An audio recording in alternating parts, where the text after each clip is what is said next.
Welcome to EWA's FIN-LYT podcast. EWA is a fee-only RIA based out of Pittsburgh, Pennsylvania. We hope all listeners of this podcast will benefit as we deep dive into complex financial topics that we will make simplified for you.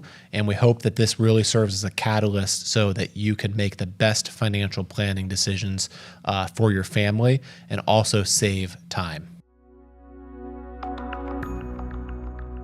Today we're talking about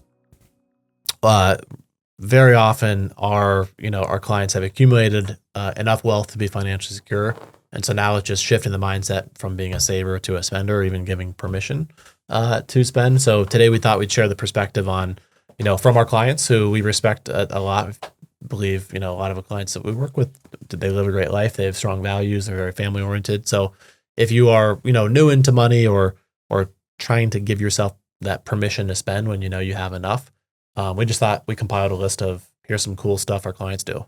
Here's some of the best things that clients spend money on. So we've got two rock stars with us, Ben and Devin. We've compiled data across the list from EWA with clients, some potential prospects that we've talked to about working with. So yeah, I guess why do you guys think this is important before we go right into it? I think the biggest thing, we'll go through this list, we'll talk through all these cool things, but the biggest thing that I think permeates throughout all of this is just people's time just gets more and more important as you get older. There's a statistic that the most amount of time you spend with your kids from 0 to 18, it's 70% of the time you'll ever spend with them is in that age range.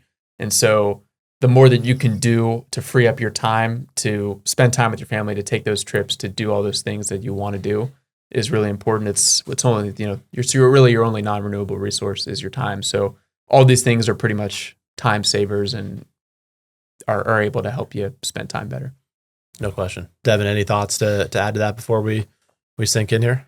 Yeah, I think that spending your money is both an art and a science, and we can get bogged down into the spreadsheets and the projections and the formulas and the tax codes, which is the science, right? Which is the science side. But at the end of the day, it's sometimes you've reached your number and you can spend freely on the things that will bring you some joy, whether it's with your family, by yourself, on your passions, things that are frivolous. So again, compiling some of our favorite things that we've seen and we've heard of.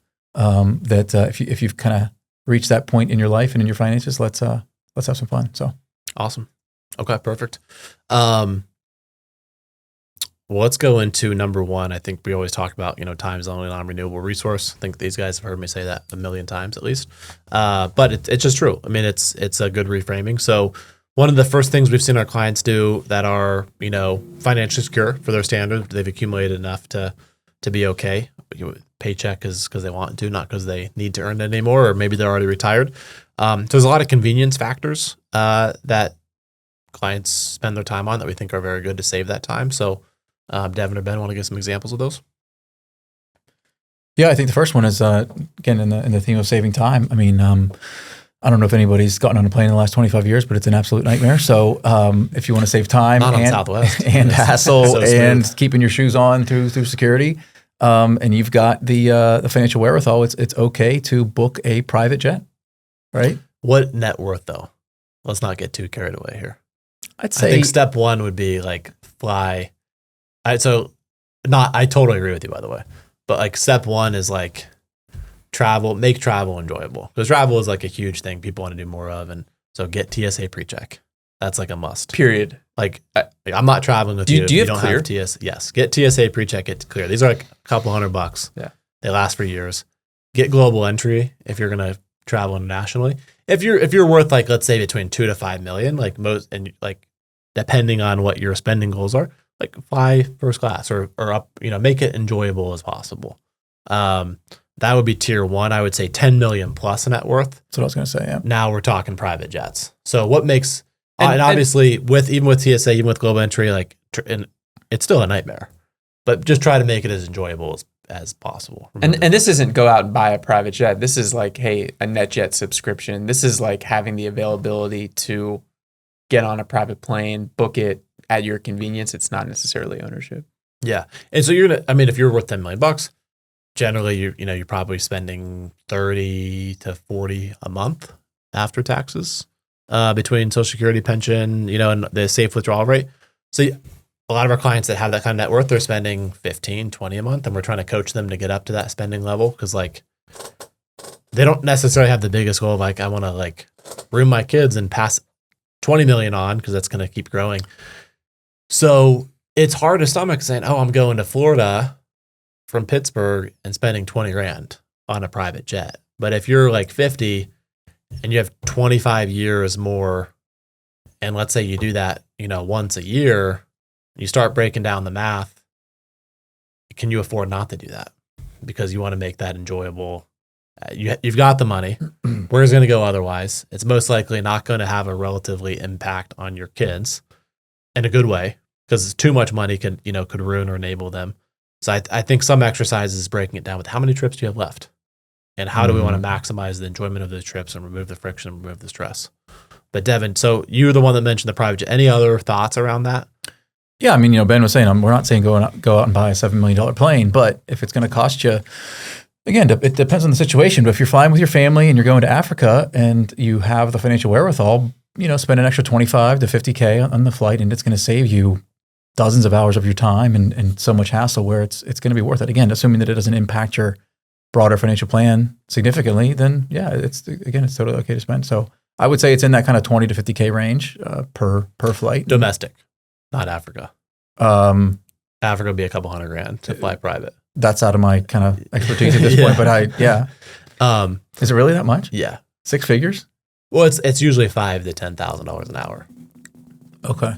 Yeah. Okay. But most private jets couldn't make it across the. So scratch Africa, let's say Mexico. Domestic. Okay, North America? Yeah. All right, yeah. Gotcha. That's usually a private. To do that, you would need to own a private, and it would probably be, you're talking like a billionaire range to have a plane big enough privately to go across the waters.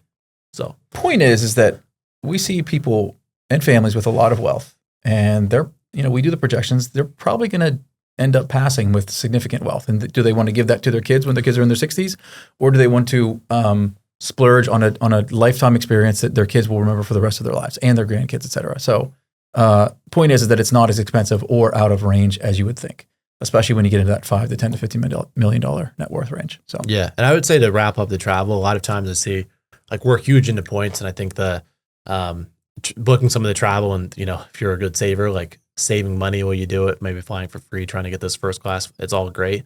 But a lot of times I see people like if you instead of like thinking, I could think a good reframing of like a vacation or travel is not, oh, I'm not earning money or taking time off. It's like, no, like think about how hard you worked and how high your income is, like what your time is worth. You should value your time when you're not working even more, because like the whole purpose of it is to enjoy that time with your family.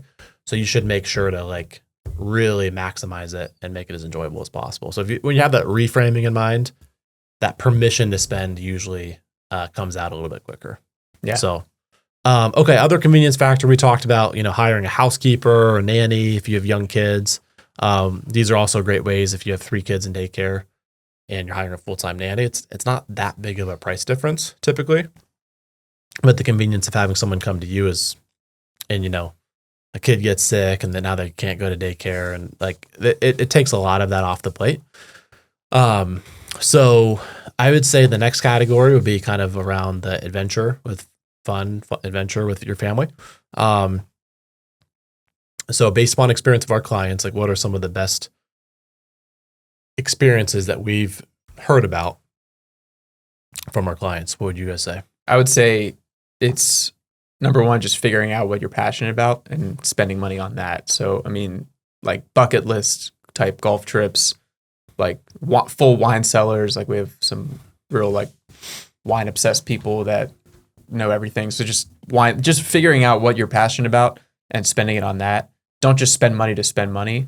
I would say those are some of the biggest things that we've seen. I mean, we sit down with clients in their 60s, 70s that have accumulated a ton of money, and they look back and almost have regrets. Like, man, I could have taken that trip in my 40th. I could have, spent more time with X, Y, and Z and done this and done that. And so having that hindsight of meeting with those people in their 60s, it gives us a lot of context when we're talking with people, encouraging them to take these trips, because it is important. And, there's no guarantee that you'll be, ideally, like you get to your 60s and 70s, okay, I'm done working. Like, it's time to spend all this. But like your health could deteriorate. Like there's a million factors that could change how that deferred happiness lifestyle. So just, encouraging people to spend what they're passionate on now is extremely important. Like from a mindset perspective, it's so much more enjoyable we see when you're working, because like you have the anticipation of going to travel and then like getting back. It's like efficient. Whereas if you're retiring away from something and have no plan, you have all the time. You've got the time to do it. For some reason, it's not as enjoyable, and people they say they want to work till 40 years to be able to travel. And then after like 1 month of travel, they're kind of sick of it. Mm-hmm. So just some perspective, like do not delay, like definitely start doing those things now. Don't plan a life you don't have to retire from. Don't plan a life where you're getting to retirement. Two completely separate things. Like do some retired type stuff now. Like we have a client, every year he takes his family for at least a month over into Europe, and his whole family, he's got 3 kids. He takes his whole family there with all the kids, and he can work, he owns his own business, but he's able to work from there. And it's what an incredible experience for his kids to, during summers, be able to see other cultures and get all that kind of perspective. Yeah. It takes a lot of planning to be able to do that. But that's one of the things. Some of the other things too is like, we've seen clients like do that trip they've been putting off forever, like that Italy trip or, that Europe trip, or book it, plan it. We can help you do a lot of it for free with credit card points, especially if you're high net worth and doing like Roth conversions and need to pay taxes on it. But yeah, let us help you book it, and don't look back. Some of the other things that we've seen a lot of clients have done, like safaris in Africa with their kids. Those have been, huge. Got a client that just booked a trip to Antarctica. Oh, nice. It's going to be like 3-4 weeks. Yeah. That's incredible. Expensive, but it's the time to do it. Absolutely. Got plenty of money. He's in his 60s. How long until that trip is, you can't do it anymore. So no question. Okay. Well, so other stuff, let's talk about like homebody. So I would say in general, like we've had a lot of physician clients. They get out of residency, get out of fellowship, start making high income. And then after like 3 years, they negotiate their first contract, and we've got everything humming. It's like, okay, now like let's do the backyard. Like usually they have like 2 to 4 kids. And I'm thinking of like 10 clients right now and I've been to their backyards, and they're sick. Like they're amazing. It actually motivated me to like think, okay, how with my daughter, how can we like maximize the backyard? So,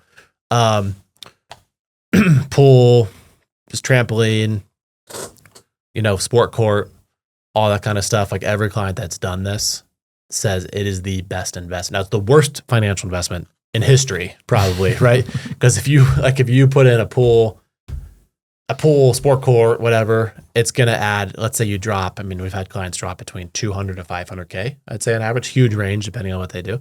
They're probably a third of that will increase their home value. The other 2/3 is like flushed, right? It's down the toilet. So, but the investment of the family time that they've gotten out of that offsets that financial loss by 100x. Yeah. And I don't have kids. I'm speaking to 2 guys that have kids. So this is kind of backwards, but I feel like it would be nice as a parent to not be the house where everyone comes over, but being able to like see your kids hang out with their friends and like, be able to like host everyone in the backyard. And that just feels like a cool feeling, because you know where they are and you can like see them like developing a friendship, which is cool. Yeah. I was hanging out actually in a pool with like one of my friends. He's like probably one of the highest net worth people I know. And I was talking to his wife, and I was asking like, what do you think about like a pool in the backyard? She's like, do it. All the kids are going to be at your house. So you're going to have enjoyment, but you're also going to have like you want your kids to be near you, and that's going to make sure they're by you. So I thought that was like a good insight. And all the doctors I've talked to that I've like been in their backyards, they say, they all, like they don't have to say anything, because like as soon as you start talking about, like their energy just shifts like completely, like 10x up, and they're so passionate about like how impactful it's been for their family. So if you're thinking about like the backyard, and just like make it yours, like if it's a climbing wall, a tree house, a zip line, a pool, a trampoline. These are all things we've seen, and it's just been like, we've seen some pretty epic stuff. So like, just to do it, if the finances allow. Okay. I live in Shadyside, so we can get like maybe a George Foreman grill in our backyard. That's probably it though. You got all the food. You're a foodie though, man. You got trade-offs, all the foodie restaurants right there on Shady Side. You've been to that. What's the new one? Palm. You've been there? No, we're going Saturday though. What time? I think I'm going there Saturday. 7:30. Oh, okay. It's hard to get a reservation. I forget. It was like later. It was like later. Okay. Yeah. I'm playing in the golf thing. Yeah. Let me know if it is. Maybe I won't show up if it's like really bad. I know you got a good taste of. It's yeah. We'll talk later. Oh, we can talk. I mean, What's the cuisine? open.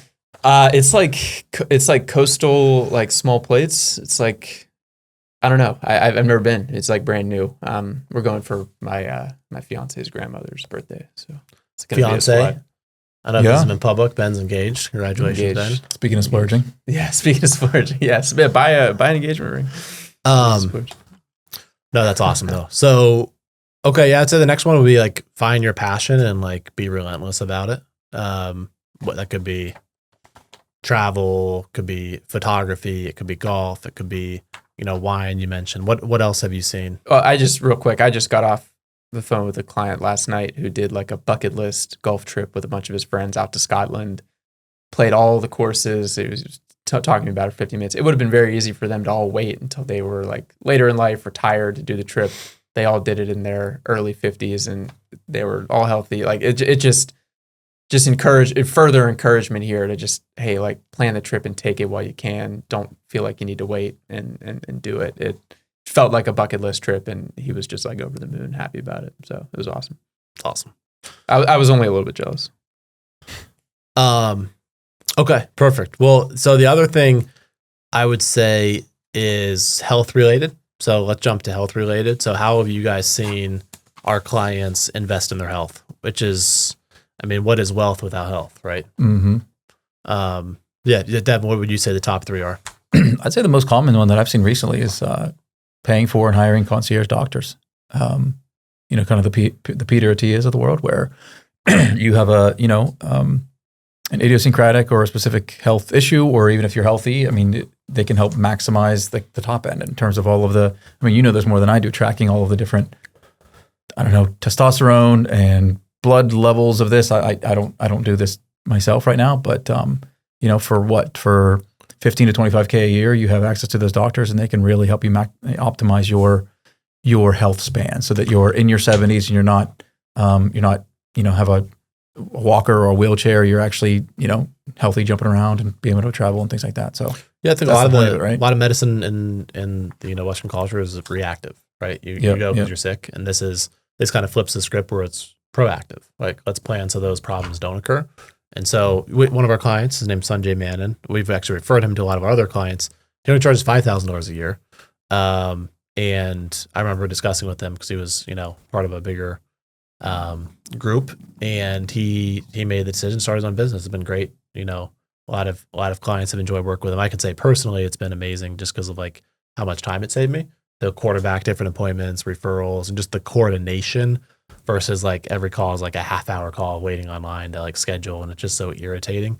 But just being able to have that access directly to a doctor, he comes to your house to do like the annual or 6-month checkup, and no, it's been a no-brainer, honestly. So if you're high net worth and want to save time and want to take your health to the next level, we also do a lot of tests that a normal doctor wouldn't prescribe, like proactive tests, like checking APOE levels, like, which I think is like your prediction of Alzheimer's. And if you have high gene level, then like if you're at risk for that when you're 65, like for the next 30 years, like here's some stuff, like drinking is like going to throw gasoline in the fire. Like you need to limit that. Just like all these proactive things you can do to like protect your future health. And that's just one of 100 examples. Mm-hmm. So a couple other things on the health front is, number one, personal trainer. I've seen a lot of high net worth clients just either have a personal trainer on staff or go to them for individualized one-on-one sessions. Mm-hmm.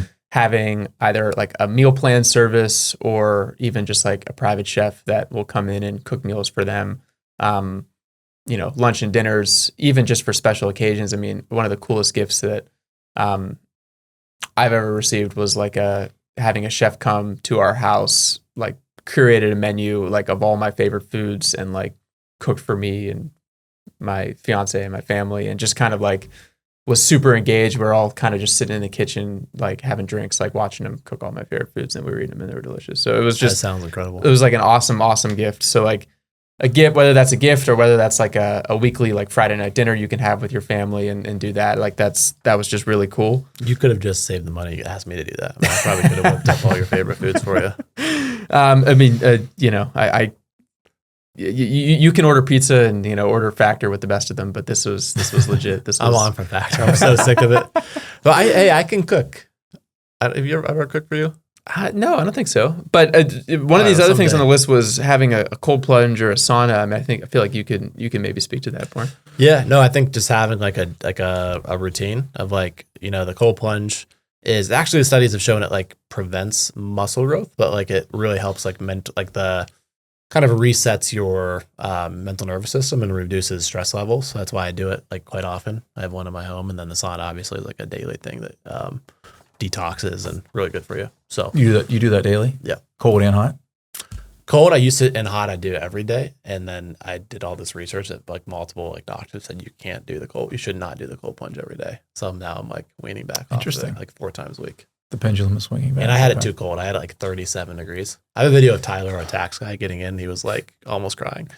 So yeah, maybe some blackmail for Tyler eventually. I'm just kidding. No, I'm not kidding. He almost did. Not cry. He was just like, I showed you. I'd cry. Video. I've seen it. Yeah, it was cool. I don't think it was healthy. It was like you get out of that thing with like frostbite. I'm laughing, but I've also never done it. So all right. Well, next time you're over my house, it's a requirement. Okay. Yeah. So we've talked about the private chef. We've had some clients do that, and that's obviously like what you put in your. I think diet and exercise, sleep, exercise. I think in that order, but also like all are important. Or like will solve half of your health problems. That also feels more in the controllable stage. I mean, that feels like something you can really attack for sure. Yeah, and then I think the like hiring a coach or therapist. I think I think after COVID, like, a lot of people are therapy. And I think with this, one of my friends gave me advice like don't like do it like for 3 months, and then like you need to make sure you're still able to monitor your own thoughts and like your own decisions. So I found coaching to be the most helpful for me, not necessarily therapy where you're like, I think it goes back to the proactive versus reactive. With therapy, we were reactive, and the coaching would be more there. And I think the two have a lot of overlap, but a lot of our successful clients have a coach or have some kind of therapist. So I think that's very, very important as well to keep, because your relationships are really the biggest currency. Your time and your relationships. Because your time is great, but if you don't have the right strong relationships, and your free time is not going to be that impactful, that enjoyable. So, okay. So we talked about growth. So then let's talk about last one. And we can talk about like super high net worth. There's like certain things you can do, like splurge, like private country clubs. If you're a golfer, like some clients, very few have done like the luxury car subscriptions where you can get, a new car. You pay a higher monthly fee, but then you can swap pretty often. Boutique trips. Had some clients book like private concerts, like some high names in their backyards. That's been cool. Very expensive though. Any other really cool stuff out of the ordinary? And I'm not encouraging, because like your net worth does have to be some of those things. Like if you're dropping like a couple $100,000 for like a backyard, like your net worth has to be like even higher than 10 million probably. There's different levels of what we're talking about. I'd say most of our clients, like we're encouraging, make travel easy, fly first class. Clients between 10 to 20, we're like, okay, we're not buying a private jet, but we can buy a subscription card. And then after that, there's even more optionality as well. But I think you have to be really careful too, because if you have that much net worth, but most of your friend groups are way less than you, there can be resentment, and we've done podcasts on all of that. So you have to be, stealth wealth is everything too. Yeah. So some of the stuff you do shouldn't be public. It should be private. It should be when you're away and no one sees it. So that's an important artwork, not science, but artwork that you need to hit as well. Yeah, really hard. So that's a really hard thing to balance, I think. No question. Okay, well, before we get into philanthropy, do you guys have any other ones that we've missed from like a cool, out of the ordinary, out of the box on that splurge category? I've seen some clients recently after years, decades of like prevarication and back and forth with their spouses, of finally buying like their dream cars. I feel like typically it's like a Porsche, right, of some kind, but Yeah, and it has virtually no impact on their long-term financial plan, and they're super happy with it, and they're obsessed over it, and that's been really cool to see. So fancy cars would be my answer. Okay, nice. And a Porsche you can drive around without people like trying to like throw rocks at you, right? As far as I know, yeah. Only other thing I would add, That's a if plus. you have kids, You've been dodging rocks? Yeah, No. it's not really a splurge, but we've seen private high school and more specifically like private tutoring, like SAT. If your kids are in high school, like splurge for like the private SAT or ACT tutoring, splurge for like the extra help if they needed. Like that is extremely, extremely worth it in my opinion. Yeah, and I'm gonna say one thing about like the opposite end of that too is like we have seen some clients where like they're spending like college tuition like K through 12, and then their financial plan's way off track, but their income's like $1 million plus. You have to be careful there as well, and define a high income is not a high net worth, and so our job is to create high net worth, but also living a present life today, doing really cool stuff, spending as much time with family. But you have some of those things we have to be careful. So this I would define as like all the stuff with the high net worth. If you're high income and haven't saved yet, you got to be careful with a lot of these. You got to go slowly into it. You have to secure It's a balance for sure. No question. Okay, so let's talk about philanthropy then. What do you guys think about philanthropy? What's some of the coolest stuff that you've seen? And I think stealth wealth also factors into philanthropy as well. Because if you're just doing stuff publicly, I mean, every time you give, you're probably gonna have 10 times more calls coming in the next year if you don't do it the right way. So, what do you guys think? What are some of the ways and any general framework or advice for people that are very charitably inclined? Yeah, I would say, the first thing, we've done numerous research on it, but a donor advised fund is the really good way to, if you wanted to batch a year's worth, multiple years worth of charitable contributions into one time, it's a really good way to get a tax deduction when you actually put the money in the donor advised fund, and then you avoid capital gains tax if you had just donated it from just like stock proceeds or just sold it to cash and then donated the cash. So from an efficiency standpoint, we were like setting up a donor advised fund. And then from there, you can kind of redirect where you want the funds to go. You can make them anonymous. You can send it to where it's most needed. So there's a lot of flexibility for, it just has to go to a 501c3. So whether it's a charity, your college, a church or a religious organization, there's a lot of avenues there. So I would say that's the number one thing I see is people not just doing it for the tax benefits, but just getting a bunch of money in the donor advised fund and then able to be flexible from there. No question. Devin, any other thoughts? I think we've talked about this before, but this idea of kind of making the most impact, right? You can cut a check to the United Way or your university, and that's great. But you could also donate it to, again, it depends on what your passions and interests are. Maybe it's to an animal shelter, maybe it's to your kid's school. You absolutely do it through the donor advised fund.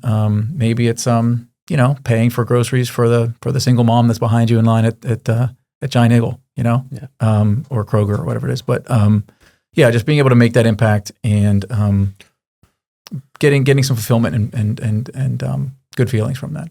Is there Kroger's in Pittsburgh? I don't know. I just pulled that out of my ass. That's an Ohio. That's an Ohio brand. I've seen those in Indiana, in like Amish country where I grew up until I was 10 years old. But I haven't seen a Kroger in Indiana. How'd you know about Kroger's? Kroger's like a national chain, isn't it? It's around. Would you rather have said Meijer? Myers. Yeah. Did you have Myers growing up? Yeah. Yeah, my dad lived in Michigan when I was in middle school, and there was Myers everywhere. All right, what's the best grocery store to shop at if you're rich? Don't say Whole Foods, Ben. I was going to say Whole Foods. No, I'm just kidding. Probably Whole Foods. Yeah, I was going to say Whole Foods. What about you, Devin? Trader Joe's. Trader Joe's. Isn't that like an upgrade of Aldi's, but it's the same ownership group? Pretty sure it is. I think it's so. Aldi and the Trader Joe's. I don't go shopping much, but if I do, when I do, it's at Trader Joe's. Another splurge would be not going grocery shopping at all, just getting it delivered to you. Yeah.